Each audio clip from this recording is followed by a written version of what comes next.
नमस्कार मित्रांनो. 70 ते 80च्या दशकातील सुप्रसिद्ध ज्येष्ठ मराठी अभिनेत्रीचे दुःखद निधन झाल्याने मराठी विश्वातून हळहळ व्यक्त केली जात आहे. चला तर मग जाणून घेऊयात कोण आहेत त्या ज्येष्ठ मराठी अभिनेत्री व काय आहे संपूर्ण माहिती.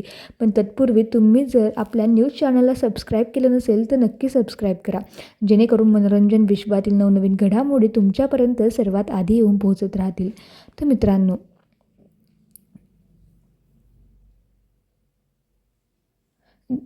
जुन्या पिढीतील सुप्रसिद्ध मराठी अभिनेत्री गीता सिद्धार्थ काक यांचं शनिवारी संध्याकाळी मुंबईत दुःखद निधन झाले आहे. त्यांच्या गरम हवा या चित्रपटातील भूमिकेचे विशेष कौतुक करण्यात आले होते. राष्ट्रीय एकात्मतेवर आधारित असलेल्या या चित्रपटाने राष्ट्रीय पुरस्कार पटकावला होता.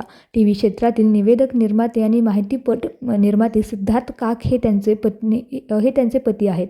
अभिनेत्री गीता काक यांनी त्यांच्या कारकिर्दीत शोले, त्रिशूल, डिस्को डान्सर, कसम पैदा करने वाले की आणि शौकीन यासारख्या अनेक चित्रपटातून भूमिका साकारल्या होत्या. तर आपल्या चॅनलच्या परिवारातर्फे या दिग्गज अभिनेत्रीला भावपूर्ण श्रद्धांजली.